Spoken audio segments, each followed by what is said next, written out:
Yeah. Hey guys, thanks for coming back for another video. My name is Andy, the Lawnfather, and if you watched the last video, you saw that when we got these sidewalks replaced, the city destroyed these sidewalks, and they destroyed my irrigation.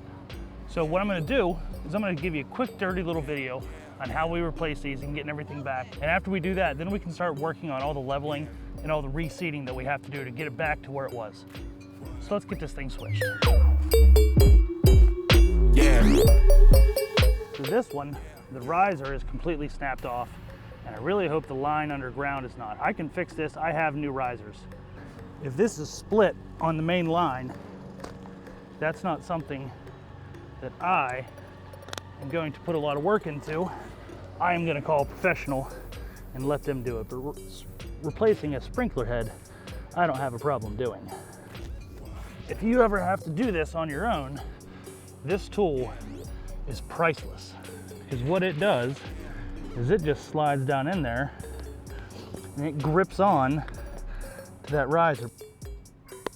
There, okay. So that's what this tool does. This tool grabs a hold of the inside of that riser and pulls it out. So this should be a 1/2 inch long, which goes into your elbow coming out of your main line and connects to here. That's what these stand on.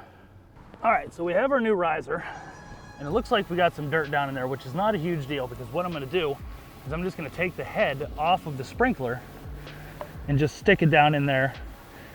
And instead of the sprinkler head being completely assembled and getting packed full of dirt, this will just flush it out.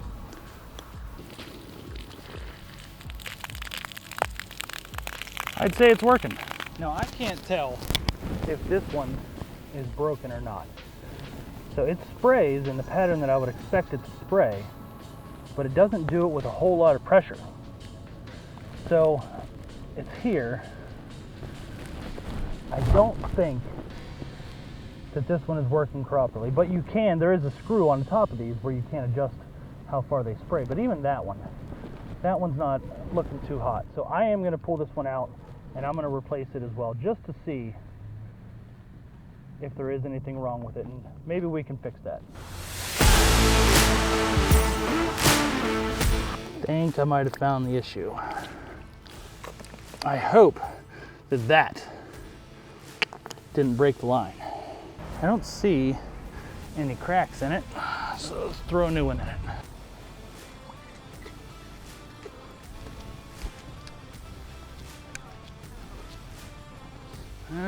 It's a little better. That's a lot better, actually.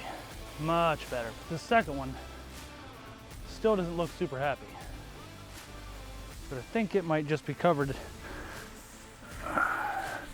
Yeah, okay. So we just got to get that mowed, because the grass is pretty tall right now. So we just got to get it mowed and we'll be fixed. So irrigation is fixed. Just got to put the dirt back in, level it down. We got to get everything mowed.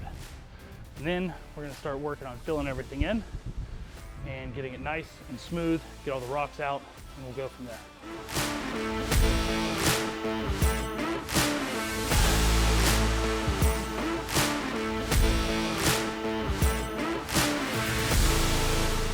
So we got the front yard mowed.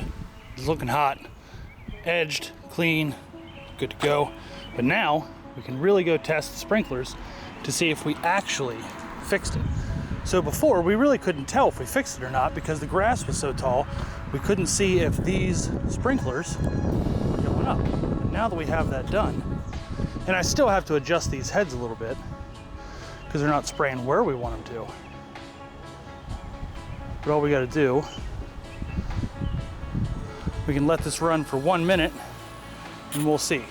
So, I'm confident to say that this zone is done. Now, let's come over.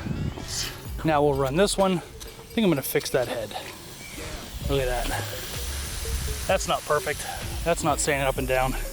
That one's spraying, but it's spraying that way. So you gotta fix that, turn it around, put a 180 head on it. Fix that one. This zone is also good. Now we're gonna take a couple extra steps back because this one blows all over the place. And I don't know where this one's pointed. And I don't really wanna get wet right now. This zone is also up and running.